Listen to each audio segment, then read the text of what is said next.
के अपने परिवार स्टडी विद वनिता में आपका बहुत बहुत स्वागत करती हूँ। आज बेटा मैं फिर से आपके लिए मैथ्स के शानदार क्वेश्चंस लेके आई हूँ, जो कि बेटा आपके आने वाले एग्ज़ाम के लिए बहुत ही यूजफुल रहेंगे। तो शुरुआत करते हैं मैं अपने क्वेश्चन से। तो क्वेश्चंस क्या है बेटा, एक शहर में भालुओं की संख्या हर साल 3% की दर से बढ़ रही है। यदि शहर में भालुओं की वर्तमान संख्या बेटा 21,218 है, तो 2 वर्ष पूर्व भालुओं की संख्या कितनी होगी। बेटा बहुत ही प्यारा क्वेश्चन है, इंपॉर्टेंट क्वेश्चन है। एग्जामर इस टाइप का क्वेश्चन पेपर में हमेशा पूछेगा आपसे बेटा। बहुत ही ईजी तरीका है, इसके निकालने के 2 तरीके हैं बेटा। मैं आपको दोनों तरीके बताऊंगी, आपको जो सा तरीका ठीक लगे बेटा आप उसको उस तरीके से करेगा। पहला तरीका क्या है बेटा, मान लो कि आपने जो भालू की संख्या आपने ए मान ली, ठीक है। गुना बेटा देखो, जब भी आपको कल भी बताया था मैंने कि जब कोई चीज़ बढ़ती है तो उसमें 100 में जोड़ते हैं, कोई चीज़ घटती है तो 100 में घटाते हैं। तो बेटा ये दो, इसमें क्या है, ये कितने साल के लिए हर साल बढ़ रही है। और आपसे पूछा क्या, 2 साल पूर्व पूछ रहा है। तो 2 साल पहले भी तो बेटा पहले साल में कितना बड़ा होगा, 100 3 जो 103, दूसरे साल में 103 होगा। तो 103 गुना 103 बटा बेटा 100, ये प्रतिशत हटाएंगे तो 100 आएगा। बराबर किसके कर देना बेटा आपने, ये जो संख्या है वर्तमान 21,218, ठीक है बेटा। अब इनको आपस में काटेंगे और इसको सॉल्व करेंगे, ठीक है बेटा। तो मैं अब इसको काटना शुरू करती हूँ बेटा। ये बेटा कटेगा आपका 103 का स्क्वायर बेटा 103 का स्क्वायर करेंगे तो बेटा हमें जो मिलेगा वो मिलेगा 10,609 मिलेगा बेटा, ठीक है 209। और ये इससे बेटा 2 बार कटेगा तो ये 10,609 होगा। इसका स्क्वायर करेंगे तो ये इससे 2 बार कट जाएगा बेटा। कैसे, देखो 9 दूनी 18, 18 लिख दिया, 6 दूनी 12, 12 का 12 लिख दिया, 10 दूनी 20। तो आपको ये चीज़ मिल गई 20 और एक हाथ रहेगा 21, ठीक है बेटा। तो ये आ गया 2 बार। तो ये 100 का 100 से गुणा करेंगे 1000 हो गया, 1000 की गुणा 2 से करेंगे तो 2 बेटा 20,000, सॉरी 1000 100 की गुणा 100 में करेंगे तो कितना आएगा बच्चा, 4 जीरो हो जाएगी। तो ये हो जाएगा 10,000, 10,000 गुणा 2 होगा 20,000। तो ऑप्शन नंबर डी इसका करेक्ट आंसर होगा बेटा। ये इसका पहला मेथड है। दूसरा मेथड मैं आपको बताती हूँ बेटा। दूसरा मेथड बेटा ये वाला है, x प्लस एक्स वाई बटा 100। आपने इस वाले मेथड से कर देना है। तो बेटा ये क्या है, क्योंकि कितने प्रतिशत 3% की दर से बढ़ रहा है 2 साल के, आपने ये प्रॉफिट एंड लॉस वाले चैप्टर में भी किया होगा बेटा। और ये वाला मेथड आपने वहाँ भी यूज किया होगा। क्या कहते हैं बेटा, प्रॉफिट एंड लॉस, लाभ और हानि वाले चैप्टर में। कभी कोई चीज़ दो दर बढ़ती है सेम उसके लिए 2 साल के लिए। या बेटा चैप्टर का नाम क्या था उसका, एक मिनट बेटा मैं याद करूँ, थोड़ा याद नहीं आ रहा है। साधारण ब्याज और चक्रवृद्धि ब्याज की तो 2 साल का करते हैं तो उसको ये वाला फॉर्मूला लगाते हैं बेटा। इस वाले फॉर्मूले से आपने इसको करना है बेटा। तो आपने क्या किया, एक साल में 3 है, 2 साल के बाद के 3 + 3 गुना, एक मिनट बेटा ये प्लस है तो 3 गुना 3/100 बराबर हो जाएगा कितना बेटा, ये इसको इसके इक्वल नहीं करना है। इसके इक्वल कहीं आपने वैल्यू लिख दो, नहीं वैल्यू नहीं लिखनी बेटा आपने। ये आपने 2 साल का, आपने अभी 2 साल का 3% की दर से जो बढ़ रहा है उसका मैंने निकाल रही हूँ। तो बेटा ठीक है, इसको सॉल्व करेंगे तो 3 3 6 हो गया बेटा, 6 + 9/90। इससे काटेंगे तो बेटा आएगा 0.09 हो जाएगा। ये अगर इससे काटेंगे कितने नीचे जीरो तो उतने दशमलव ऊपर जाते हैं। तो गुना करेंगे तो बेटा ये आ जाएगा 6.09 आ गया, ठीक है बेटा। इतना मिल गया आपको। अब उसके बाद आपने क्या करना है, इसमें आपने बेटा क्या करना है, अब इसके बाद आपने इससे पूछा गया 2 वर्ष बाद भालू की पूर्व संख्या पूछी गई। तो एक चीज़ हमेशा ध्यान रखना बेटा, इसमें अब आपने 100 जोड़ देना है। तो 100 जोड़ोगे तो बेटा इसमें हो जाएगा 106.09 हो जाएगा। इस बात को याद रखना, बहुत से बच्चे नहीं करके आते हैं इस पॉइंट को क्लियर कर।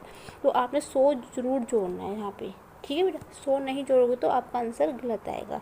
फिर आपका जो ये आंसर आया 100 जोड़ के जो ये आंसर आएगा उसको आपने जो वर्तमान की देर की भालू संख्या उससे इसको भाग कर देंगे बेटा, ठीक है। 21,218 बेटा, ठीक है बेटा। अब पीछे जब हमने गुणा की थी तो किसका स्क्वायर होता है बेटा, देखो ये होगा स्क्वायर था बेटा, 103 का स्क्वायर था, ठीक है। तो ये इससे बेटा कितनी बार कट जाएगा, ये इससे ऐसे आप करके आओ। मुझे पता है बहुत से बच्चे यही करके आएंगे, लेकिन ये चीज़ आपकी गलत होगी बेटा। ऐसे मत करके आना। मैंने भी किया है, मैंने जहाँ उससे किया था कि जिससे कि आपको पता चले कि क्या बच्चे गलती करके आते हैं। आपने क्या करना है बेटा, देखो आपको जो वर्तमान दे रखी है संख्या भालों की, और ये तो 2 साल पहले जो 3% से जैसे बढ़ रहा है उसको उससे भाग देना है ये बेटा। ये 0 9 हो गया, ठीक है बेटा। अब इसको ये आपके 2 बार कटेगा, दशमलव है, दशमलव हटेगी यहाँ से, ये 2 बार जाएगी, लेकिन आंसर कितना रहा 200 आ रहा। मुझे पता है आप बोलोगे 200 आ रहा, लेकिन बेटा यहाँ पे 1 हो रहा है, यहाँ पे गुना 100 होता है बेटा। ये फॉर्मूला होता है कि वर्तमान जो संख्या वो बटे जो 2 साल आपने निकाला वो गुना 100 होता है बेटा।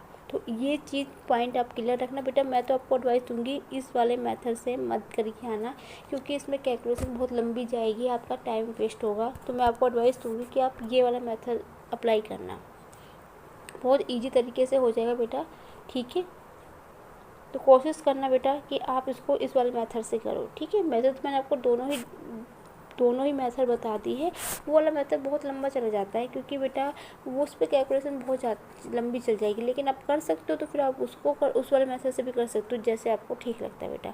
उम्मीद है कि आपको क्वेश्चन समझ में आएगा। कोई डाउट कोई दिक्कत होगी तो बेटा मुझे कॉमेंट सेक्शन में आप मुझे बता देना। मेरी वीडियो लंबी जाएगी क्योंकि बेटा मैं हर बच्चों को इक्वल लेके चलती हूँ, बिल्कुल 0 लेवल समझाऊँगी। आप चैप्टर नहीं भी किया होगा आपने तब भी आपके समझ में बेटा आएगा। कोई दिक्कत है तो मुझे बता देना, ओके बेटा। अब बढ़ते हैं नेक्स्ट क्वेश्चन की ओर। नेक्स्ट क्वेश्चन है बेटा 3957 में 5349 को जोड़ा जाता है तो प्राप्त राशि में से 7662 को घटाया जाता है, परिणामी संख्या किससे विभाज्य होगी। भैया संख्या पद्धति नंबर सिस्टम वाले चैप्टर से है, और पेपर में बेटा इस टाइप के ही क्वेश्चन आपसे पूछे जाते हैं बेटा। देखो पहले आपने करना है इन दोनों को जोड़ देना है। जब हम इन दोनों को जोड़ेंगे तो बेटा हमें जो संख्या मिलेगी, ठीक है बेटा, 9 और 7 होता है बेटा 16, हासिल लगा 1 हो गया बेटा। 9 1 10 हासिल लगा 1 हो गया, 10 हासिल लगा 1, 9 1 10, 10 और 3 13 हो गया बेटा, 13 हो गया। 5 और 3 होते बेटा 8 होते हैं, ठीक है बेटा। ये हो गया 8306। अब 8306 में से आपने 7062 घटा देना है बेटा, ठीक है। तो घटाएंगे तो कितना मिलेगा बेटा, 6 में से 2 गया, 4 बचेगा बच्चा, ठीक है। अब यहाँ पे 0 है, यहाँ पे 6 है तो 1 हासिल लेंगे, 10 10 में से 6 गए, 4 बचेगा बेटा। यहाँ पे ये 2 बचा, और 8 में से 1 गया, 8 में से 7 गया, 1 बचा, तो 1244 आ गया। अब पूछे कि इन तीनों में से कौन सा ऑप्शन होगा जो इस संख्या से नहीं कटेगा। सीधी सी बात है बेटा, 12 44 है, 4 से तो हमेशा कटेगा क्योंकि 3 हो गए, 4 4 8, 8 और 3, कुछ गलती हो गई बेटा, 1 सेकेंड रुको, कुछ गलत हुआ मुझे लग रहा है, ऐसा कुछ गलती हो रहा है बेटा। 4 तो कट जाएगा, ये 4 3 12, 4 कम 4, 4 कम 4, ठीक है बेटा, 4 से तो कट जाएगा। 3 से 3 चौके 12, 3 चौके 12, 3 कम 3, 3 4, 3 से तो कटना, मुझे से क्यों लग रहा है बेटा कहीं पे गलती हुई है, कहीं पे जोड़ने में। नोट्स एक बार कुछ एक बार कर लेती हूँ, जोड़ने का देख लेती हूँ हिसाब क्या है। 5 और 6, ओ हो बेटा 1 हासिल रह गया था, यहाँ पे 9 आएगा, ये 9 आएगा, ये सॉरी बेटा यहाँ पे गलती होगी, मैं कहीं ना कहीं गलती होगी बेटा। तो बेटा हम भी टीचर हैं, हमसे भी गलती हो जाती है, ऐसा नहीं कि हम परफेक्ट हैं, बिल्कुल हमसे भी गलती होती है, ठीक है बच्चा। तो यहाँ पे मेरे से गलती हो गई थी, इसके लिए एक्सट्रीमली सॉरी। तो यहाँ पे 2 आएगा, ठीक है, ये 2 आएगा, 2244 होगा बेटा ये, ठीक है बच्चा। तो 2244 हो गया, तो 4 से तो कट जाएगा, तो 4 से 8 10 तो 12, 12 से आ रहा है दोनों का योग, तो 4 से भी कटेगा, 3 से भी कटेगा। अब बची कितनी संख्या, सी और डी, 7 या 11। देखो 11 दूनी 22, 11 दिया, 11 चौके 44, तो डी भी सही है। तो ऑप्शन नंबर सी, 7 से ये संख्या नहीं कटेगी, 7 या 21, 7 दूनी 14, 4 रह जाएगा, ठीक है बेटा। तो ये ऑप्शन नंबर सी इसका करेक्ट आंसर है बेटा। अब बढ़ते हैं नेक्स्ट क्वेश्चन से।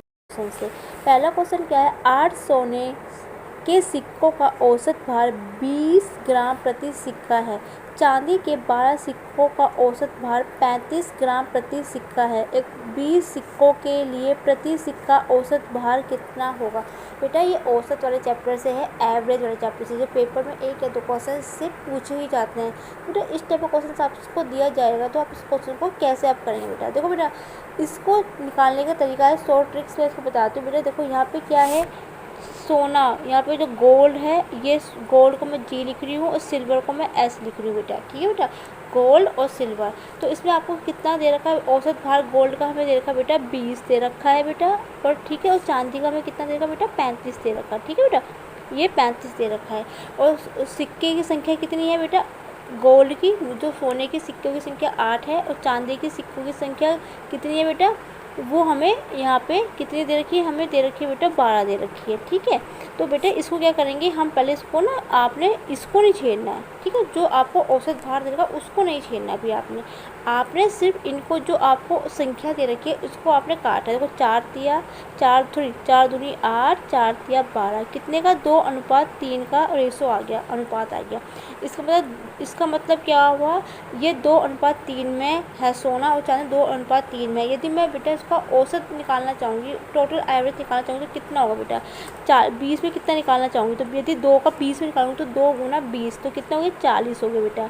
इसी प्रकार 3 का 35 में निकालूंगी तो 35 दिया होता है बेटा 105। ठीक है बेटा, 105 हो गया। इन दोनों का और टोटल योग कितना हो जाएगा बेटा? इनका हो जाएगा 40 और 105 को हम जोड़ देंगे तो टोटल कितना हो जाएगा? ये हो जाएगा 145। ये क्या हो बेटा?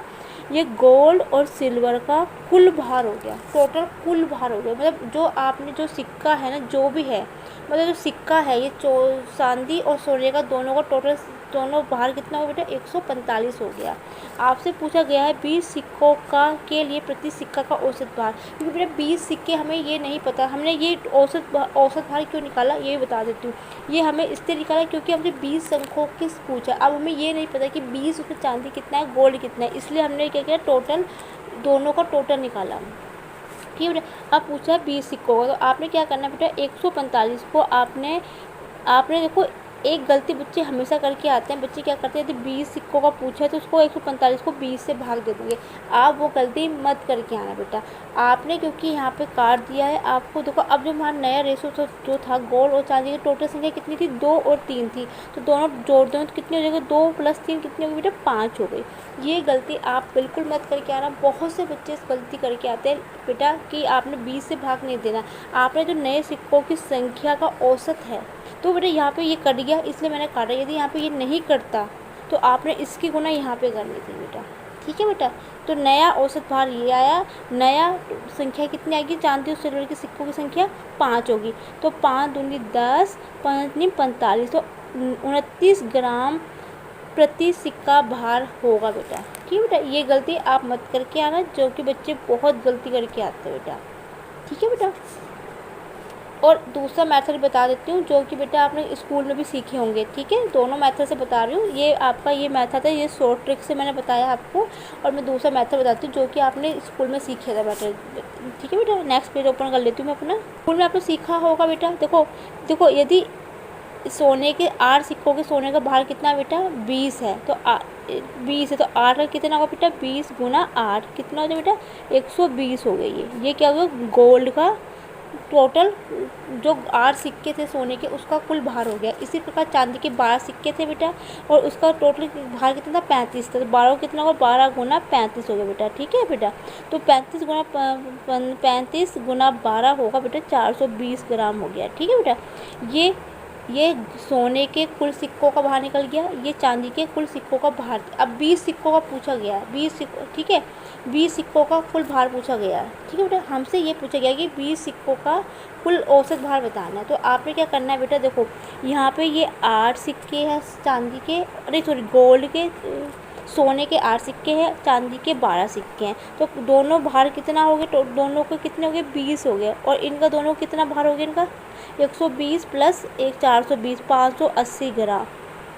क्योंकि बेटा उन्होंने जो क्वेश्चन पूछा गया था, मैं आपको दिखाती हूँ। क्वेश्चन पूछा गया था कि 20 सिक्कों के प्रति ग्राम, 20 सिक्के बेटा, उसमें चांदी के भी सिक्के हैं और सोने के भी सिक्के हैं। तो हम क्या करेंगे, 8 सोने का सिक्का 12 के दोनों को जोड़ दो, कितना हो गया बेटा, सॉरी मैंने 12 लिख दिया, गलती होगी, 20 तो 20 सिक्कों का औसत भार कितना है, 580 हो गया बेटा। अब पूछा गया 20 सिक्कों का टोटल भार पूछा गया, तो 20 का निकालोगे तो 20 को इसको भाग कर देंगे, 0 0 कटी, 2 दूनी 4, 2 नीम 18, 29 ग्राम, तभी भी आंसर 29 ग्राम आएगा बेटा। आपको जौन सा मेथड आपको ठीक लगता है बेटा, आप उस वाले मेथड से आप इसको कर लेना बेटा। ठीक है, मैंने दोनों ही टाइप के क्वेश्चन आपको करवा दिए हैं। ठीक है बेटा, अब नेक्स्ट क्वेश्चन पढ़ते हैं बेटा। इसी टाइप का एक क्वेश्चन और ले रही हूँ बेटा मैं इसी चैप्टर से। तो नेक्स्ट क्वेश्चन है, जो क्वेश्चन क्या है बेटा, एक ट्रेन 99 किलोमीटर प्रति घंटा की चाल से चल रही है। यदि ट्रेन 565 मीटर लंबी है तो 975 मीटर लंबी सुरंग को पार करने में कितना समय लगेगा बेटा, वो भी सेकंड में आपसे पूछा गया बेटा। जब भी आपको इस टाइप का क्वेश्चन पूछा जाता है तो बेटा एक चीज़ हमेशा ध्यान रखना बेटा, आपको एक चीज़ पता होगा फॉर्मूला कि चाल बराबर होता है दूरी बटा समय। यदि हमसे समय पूछा गया तो समय बराबर होगा दूरी बटा चाल। डी यहाँ पर जिसको इंग्लिश में बताते हैं स्पीड इक्वल टू होता है डिस्टेंस अपॉन टाइम बेटा। देखो जब भी आप ऐसे रेल की लंबाई दे रखी है और सुरंग की लंबाई दे रखी है तो बेटा उनको आपस में हमेशा जोड़ देंगे, तो ये टोटल हमें पता चलेगी रेल की और सुरंग की टोटल लंबाई कितनी है। तो पहले हम इन दोनों को जोड़ देंगे बेटा। तो बेटा यहाँ पे ये क्या निकल जाएगी, मीटर में है, मीटर है, ये हमें बचते दूरी बच जाएगी। दूरी 975 में 565 जोड़ेंगे, 5 5 10 हो गया भैया, 10 बेटा हाथ लेगा 1 6 6 6 7 14 हाथ लेगा 1 लगा 9 1 10 एंड 15, ये 1540 मीटर के आ गया बेटा। ये आ गया, हमें दूरी पता लग गई किसकी, रेल और उसकी पूरी लंबाई, टोटल लंबाई बचेगी, कुल लंबाई। अब और आपको पता है चाल बराबर होता है दूरी बेटा समय। तो चाल कितनी, लेकिन 99 किलोमीटर प्रति घंटा, लेकिन बेटा आंसर हमसे सेकंड में पूछा गया। तो सेकंड का मतलब होता है कि आंसर, और ये है मीटर में, तो मीटर प्रति सेकंड में लाने के लिए हमें करने के लिए क्या करेगा, हमें किलोमीटर प्रति घंटा को मीटर प्रति सेकंड में चेंज करना पड़ेगा। तो बेटा इसको करने के लिए क्या करना पड़ता है, 5/18 से गुना करनी पड़ेगी। लेकिन मैं सीधा यहाँ पे वैल्यू पुट कर रही हूँ। ठीक है, ये होता है समय बराबर दूरी बटा चाल। ठीक है बेटा, चाल की दूरी कितनी, चाल कितनी है 99। लेकिन बेटा मैंने आपको बताया था कि यहाँ पे चेंज करना पड़ता है। तो चेंज करने के लिए यहाँ पे ये करेंगे 5/18 से गुना कर देंगे, 5/18 से गुना कर देंगे। ठीक है बेटा, अब जो ये 18 है बेटा, ये यहाँ पे ऊपर चला जाएगा। आपको सबको पता है कि नीचे संख्या जब बटे में होती है तो वो ऊपर चल जाएगी। तो अब इसको हम काटेंगे। ठीक है बेटा, 3 6 18, 3 3 9, 3 3 9, 33 हो गया बेटा। अब ये क्या है, 3 3 दूनी 6, और ये कितना कटेगा 11 बार, ये 3 बार कटेगा। ठीक है, 3 दूनी 6, सॉरी 3 कम 3, 3 कम 3, 11 बार कटेगा। सॉरी बेटा बाय मिस्टेक हो गई थी, 11 बार कटा। अब ये देखो 11 से काट दो, 11 कम 11, ये 4 बचे 44 हो गया, 11 चौके 44, 140 हो गया। अब 5 बेटा, 5 दूनी 10, 5 अट्ठे 40, तो 28 आ रहा इसका आंसर बेटा। गलत कैसे आया बेटा, एक बार चेक कर लेती हूँ, रुको। 28 तो नहीं, हाँ 28 को 2 से गुना करेंगे, सॉरी यहाँ पे 2 भी था बेटा। तो 28 तो नहीं होता है बेटा 56। तो ऑप्शन नंबर डी इसका करेक्ट आंसर है बेटा।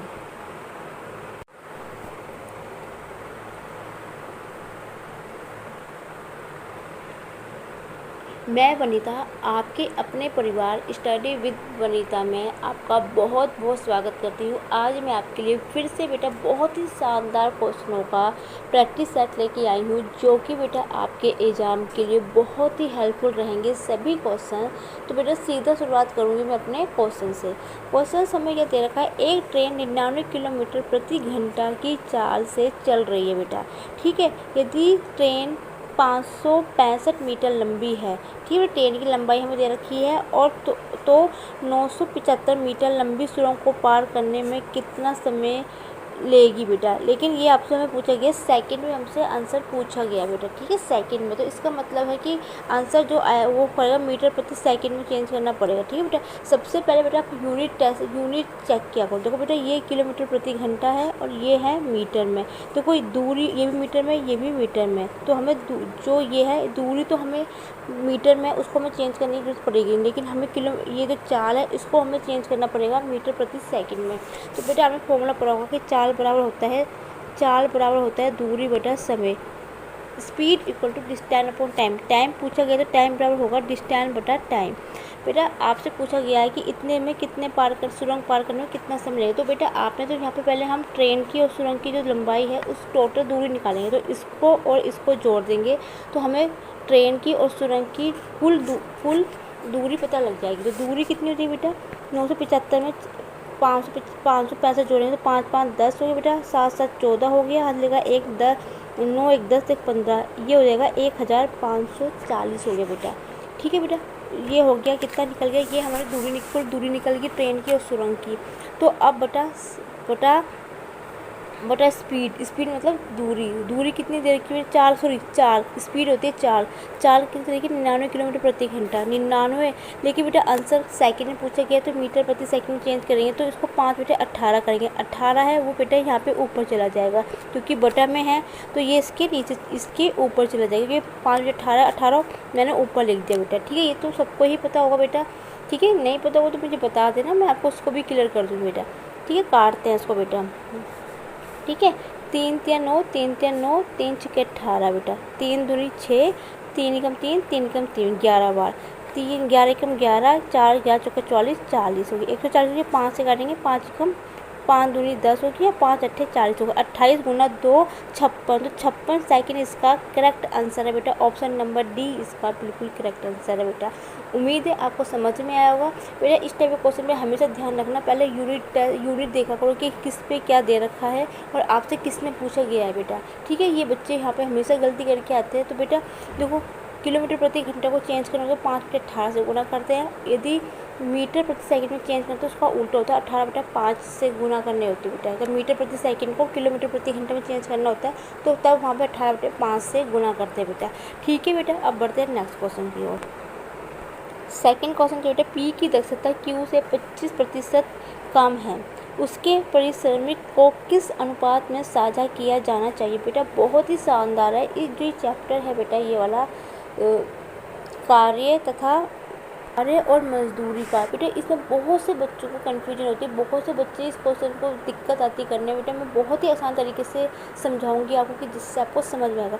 जब भी बेटा इस टाइप का क्वेश्चन दे रखा होता है तो एक चीज़ 2 पॉइंट आप हमेशा ध्यान रखना बेटा। जब भी जो बेटा आप जितना काम करोगा, काम के ऊपर ही आपको उतना ही वेतन मिलेगा। मतलब जितना आप काम करोगे उतना ही आपको वेतन मिलेगा। वेतन मतलब पैसा मिलेगा। जितना आप वर्क करोगे उतना ही आपको पे मिलेगी बेटा। ठीक है बेटा, इस पॉइंट को आप ध्यान रखना। दूसरा पॉइंट ये है बेटा, जो व्यक्ति का वेतन होता है, जो वेतन होता है, पे होती है, वो बेटा कार्य के समानुपाती होती है बेटा। ये टाइम के क्या होते हैं, समानुपाती होती है बेटा। एक चीज़ हमेशा याद रखना है, जो वेतन होता है, जो पैसा होता है, पैसा मतलब जो आपको पे जो आपको दिहाड़ी मिल रही है, जो आपको पैसा मिल रहा है काम का, वो उसके समानुपाती होता है समय का बेटा। तो इससे पूछा गया, देखो पी की दक्षता 25 से कम है बेटा। जब किसी की दक्षता हमें एक की पता है, हम कोई भी चीज़ तब कम कर सकते हैं जब हमें दूसरे की वैल्यू पता होती है। देखो क्योंकि हमें दक्षता यहाँ पे नहीं पता है, तो जब भी इस टाइप का क्वेश्चन होता है तो वहाँ पे बेटा हम उसकी वैल्यू को 100 मान लेते हैं, क्योंकि कोई भी चीज़ अपने 100% पे होती है। तो मैंने मान लिया कि जो क्यू है उसकी जो क्षमता है वो 100 मान ली मैंने। क्यू है यहाँ पे, तब बेटा क्यू की 100 है, ये क्यू की 100 है बेटा। तो पी की कितनी हुई, क्योंकि 25% कम है। तो बेटा 25% कम है तो 100 में से आपने 25 घटा दें। यदि बेटा कम की बात किया तो 100 में घटाया जाएगा, लेकिन ज़्यादा हो गया तो 100 में जोड़ा जाता है, तो 75 हो गया बेटा। अब इसको थोड़ा सा हम इसे काट लेते हैं बेटा। 25 या 75, 25 चौके 100, ये 3:4 आ गया बेटा। यहाँ पे आपका आंसर नहीं है। बहुत से बच्चे सोचते हैं कि यहाँ पे किया और आंसर ए लगा के देंगे, और नहीं, आपका आंसर गलत आया, क्योंकि ये जो निकलती बेटा ये क्षमता निकली है, ये इसकी कैपेसिटी निकली है बेटा। ठीक है, क्षमता निकली है। लेकिन हमसे पूछा गया है प्राथमिक कार्यों किस में साझा किया गया, मतलब उसका हमने वेतन पूछा गया। उन्होंने जो पूछा गया है बेटा, वेतन पूछा गया, वेतन कितना उसको पैसे मिला, तो वेतन उसका उल्टा होता है। तो 4:3 इसका करेक्ट आंसर होगा। ऑप्शन नंबर सी इसका करेक्ट आंसर है बेटा। बहुत से इसको गलती आप मत करके आना, बहुत से बच्चे इसको गलत करके आते हैं बेटा। ठीक है बेटा, अब बढ़ते हैं अपने नेक्स्ट क्वेश्चन पे। इस चैप्टर का एक क्वेश्चन और लूँगी बेटा। ठीक है बच्चा, बढ़ते हैं नेक्स्ट क्वेश्चन की ओर। ये इसी ही चैप्टर का मजदूरी और वेतन वाले चैप्टर से बेटा, कार्य और मजदूरी वाले से चैप्टर से सेकंड टाइप का क्वेश्चन है, क्योंकि इसके 4-5 टाइप के क्वेश्चन होते हैं बेटा, तो मैं आपको हर एक टाइप के क्वेश्चन करवाऊंगी बेटा। ठीक है बेटा, तो क्वेश्चन क्या है, ABC ने 550 रुपये में एक काम का ठेका लिया। ठेका मतलब बेटा उसने क्या लिया बेटा, कॉन्ट्रैक्ट लिया। ठीक है बेटा, ए और बी मिलकर कार्य को 7/11 हिस्सा करते हैं, रुपए में सी का हिस्सा बताइए। मतलब जो सी का हिस्सा है वो रुपए में। बहुत बेटा important question, very very important question है। इस टाइप का क्वेश्चन पेपर में पूछ लिया जाता है और बच्चे इसको छोड़ के आते हैं या उसको नहीं करके आते हैं। तो बेटा ध्यान से समझेंगे इस क्वेश्चन को, ध्यान से बेटा। इसने पूछा है कि जो बेटा ए और बी है बेटा, वो कितना कार्य कर रहे हैं, कितना हिस्सा का मिलकर कार्य कर रहे हैं बेटा, 7/11 का कार्य कर रहे हैं बेटा। ठीक है, और ठीक है बेटा, अब ध्यान से समझना। अब इसके बाद अपने स्टेप कैसे करें, देखो ए और बी, सी ने कितने 550 रुपये में काम का ठेका लिया, ए और बी मिलकर इतना कार्य करते, तो इसको निकालने का तरीका क्या होता है, इसका मतलब ये है बेटा ए प्लस बी, ठीक है बेटा, बटा आपने करना है ए प्लस बी प्लस सी बराबर आपने 7/11 के कर देना बेटा। इस पॉइंट को आप ध्यान से समझना। जो ए और बी का दोनों का कार्य बटा होगा, इन तीनों का कार्य बराबर हो जाएगा 7/11 के, क्योंकि यहाँ से मैं हिस्सा निकाल पाऊँगी, किसका, सी का हिस्सा मैं यहाँ से निकाल पाऊँगी। क्यों किया बेटा, देखो ये इक्वेशन ये है, जो ए और बी दोनों कार्य ये कर रहे हैं, 3 हिस्से कार्य इतना कर रहे हैं, तो ये बटा पहले का जो ए और बी का कार्य होगा बटा तीनों का कार्य बराबर 7/11 के हो कर दूंगी। क्यों, क्योंकि मैं यहाँ से सी का हिस्सा निकालूंगी बेटा। ठीक है बच्चों, तो यहाँ से मैं सी का कार्य निकालूंगी तो कैसे होगा बेटा, देखो बेटा सीधी सी बात है ये। ठीक है बेटा, तो आपने जिससे यहाँ से सी का कार्य निकालना, तो सी का कार्य आपने कैसे निकालना है बेटा, बहुत ही तरीका ईजी है, ज़्यादा नहीं। तो आपने सी का हिस्सा निकालना, तो आपने क्या करना, सी के हिस्से को कुछ नहीं करना, जो नीचे वाली वैल्यू है ना 11 में से 7 को हटा देना, 11 में से 7 के, ठीक है, 11 में से आपने 7 को हटा देना, कितना आएगा, 4 आ जाएगा। ये क्या आ जाएगा बेटा, 4 जो आएगा ये सी का कार्य आएगा बेटा। ठीक है बेटा, सी का कार्य कितना आ गया बेटा, 4 आ गया। ठीक है, मुझे सी का कार्य पता लग गया, ये 4 आ गया। ठीक है, ठीक है बेटा। और बेटा एक चीज़ आपने अब आप सोचोगे कि मैंने 4 यहाँ पे क्यों लिखा बेटा। ठीक है बेटा, जब भी आपने इस टाइप का क्वेश्चन आपको दे रखा हो, तो आपको तीसरे का कार्य निकालना पड़ जाए, तो आपने हमेशा नीचे वाली संख्या से ऊपर वाली संख्या को घटा देते हैं बेटा, तो वो उसका कार्य निकल जाता है।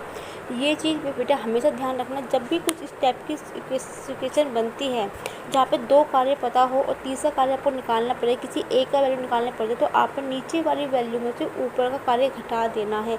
ये आपका टोटल का क्या होता है, ये आपका कुल कार्य होता है। ठीक है, ये जो 11 है आपका एक कुल कार्य है, कुल कार्य है, तो कुल कार्य में से आप ऊपर वाले कार्य को निकाल देंगे, वैल्यू निकाल दोगे, तो वो 4 कार्य आएगा, वो 4 किसका आएगा, सी का आएगा बेटा। ठीक है बेटा, उम्मीद है समझ में आपको आया होगा ये चीज़। नहीं समझ में आएगा तो आप मुझसे पूछ लेना बेटा। ठीक है बेटा, और ये जो 11 है बेटा, ये है कुल कार्य। जो नीचे वाली जो वैल्यू होती है, मान लो कि हमारे पास जो नीचे वाला वैल्यू है 11, ये हमारा टोटल वर्क है, कुल कार्य। जब भी इस टाइप का क्वेश्चन होता है, जो नीचे वाली जो वैल्यू होती है उसको हमेशा कुल कार्य मान लो, जो टोटल कार्य जो कर रहे हैं तीनों, वो 11 कर रहे हैं बेटा। ठीक है, तो ये 11 बराबर किसके हो जाएगा, 550 रुपये के हो जाएगा, क्योंकि ये हमने कुल कार्य मान लें कि तीनों का जो कुल कार्य है वो 550 है बेटा।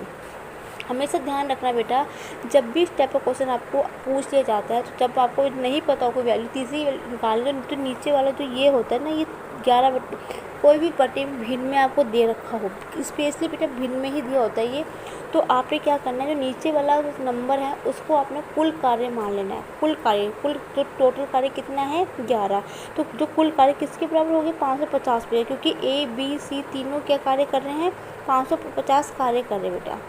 ठीक है बेटा, ठीक है। देखो सी का कार्य कैसे आएगा, देखो 7 में मैं 7 में 4 जोड़ूँगी तब भी मुझे 11 ही मिलेगा, तो ये बराबर ही है, कुछ अलग नहीं है बेटा। ठीक है बेटा, तो एक बार मैं क्वेश्चन कंप्लीट कर लेती हूँ, फिर मैं आपको एक बार फिर समझाऊंगी इस क्वेश्चन को बेटा।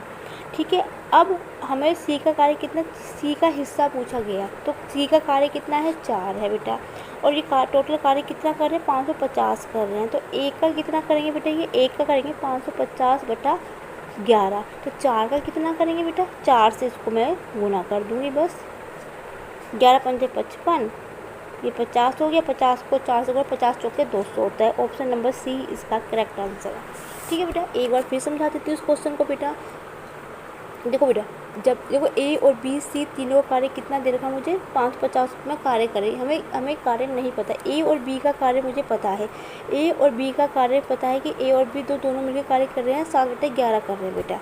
ठीक है, यदि आपको ऐसे भी समझ में नहीं आया तो आप ये बटे में भी रहने दो। ठीक है बेटा, मैं आपको नेक्स्ट पेज में बताती हूँ। देखो बेटा, एक सेकेंड, इसको बेटा मैं आपको सही से समझाती हूँ। देखो बेटा, देखो ए और बी जो कार्य कर रहे हैं तीनों 7/11 कर रहे हैं। ठीक है, और ए बी सी प्लस सी का कार्य मुझे अभी नहीं, सी का कार्य मुझे अभी नहीं पता, लेकिन इन दोनों कार्य मुझे पता है कितना है, 7/11 होता है। 7/11 कर रही है। ठीक है बेटा, तो सी बराबर कितना हो जाएगा, 7/11 हो जाएगा। यदि मैं इसकी वैल्यू यहाँ पे पुट कर दूँ तो कितना 7/11 हो गया। जब भी इस टाइप का क्वेश्चन तो जो नीचे वाले वैल्यू को बेटा हमेशा हम टोटल कार्य मान लेते हैं। टोटल कार्य में जो तीनों का जो कुल कार्य है वो 11 है। सी का निकालूंगी तो जब भी किसी का काम निकालना होता है तो नीचे वाली वैल्यू से ऊपर वाली संख्या को घटा देते हैं। तो बेटा 11 में 7 के 4 बज गया, 4 बज गया, 7 में अब 4 करो तो 11 ही आएगा। ठीक है, 4 हो गया। सी का टोटल कार्य कितना का 4 आ गया बेटा। ओके बेटा, इतना उम्मीद है समझ। तो बेटा और कुल कार्य कितना मान रखा, तीनों टोटल कार्य कितना है, 11। तो 11 का कितना निकल गया बेटा, टोटल कार्य कितना दे रखा हमें, 550 दे रखा। ये तीनों का लेकिन सी का हिस्सा पूछा गया। तो एक का कितना होगा, 550/11। तो 4 का कितना होगा, 4 से गुना कर देंगे, आंसर आपका आ जाएगा। उम्मीद है समझ में आपको बिल्कुल आएगा। नहीं कोई दिक्कत है, किसी भी पॉइंट में कोई दिक्कत है बेटा, आप मुझे कमेंट सेक्शन में बता सकते हैं। मेरी पूरी कोशिश रहेगी कि आपको कुछ बेटा, मैं आपको इतनी गारंटी देती हूँ बेटा, यदि आप मेरे साथ मैथ्स डेली ही क्लास अटेंड करोगे तो बेटा आपको पूरा चैप्टर के भी आप बिल्कुल समझ जाओगे बेटा। एडवांस मैथ के थ्रू बताऊंगी बेटा। मेरी वीडियो लंबी जरूर जाती है, लेकिन बेटा आपको बेटा कभी भी वीडियो मेरी लंबी जरूर जाएगी, लेकिन मैं इतनी गारंटी देती हूँ कि आपको समझ में आएगा बेटा। फिर भी कोई दिक्कत है तो बेटा, कोई सुझाव है तो मुझे आप कमेंट सेक्शन में बेटा बता सकते हैं। ठीक है बेटा, अब बढ़ते हैं नेक्स्ट क्वेश्चन की ओर। नेक्स्ट क्वेश्चन है बेटा, रुपये 6,450 रुपये और राजन और सुदेश के बीच में इस तरह बांटा गया है कि राजन को प्रत्येक 8 रुपये की प्राप्ति पर सुदेश 7 रुपये पाता है। इसके हिस्सों का अंतर क्या है बेटा। बहुत ही प्यारा क्वेश्चन है बेटा, ध्यान से समझेंगे। बहुत ही अच्छा क्वेश्चन है, शानदार क्वेश्चन है बेटा। देखो बेटा, जब भी स्टेप क्वेश्चन दिया जाता है, देखो राजन को 8 रुपये की प्राप्ति और सुदेश को 7 रुपये पाता है। तो पहले हम देखेंगे सुदेश और राजन के बीच में अंतर कितने का बेटा, 1 है, क्योंकि 8 और 7 का अंतर करेंगे तो 1 मिलेगा। तो अंतर कितने का रहा, 1 का रहा। और टोटल कितने रुपये हैं इनके प्राप्ति की, टोटल कितना प्राप्त हो रहा है उसको, 8 और 7 हो गया बेटा 15। दोनों को कितना प्राप्त हो रहा है, 15 प्राप्त हो रहा है। तो इसका निकालने का तरीका होता है, जितना कि आपके पास पैसा है 6,550 गुना अंतर बटा टोटल कितने को प्राप्त कर रहे हैं।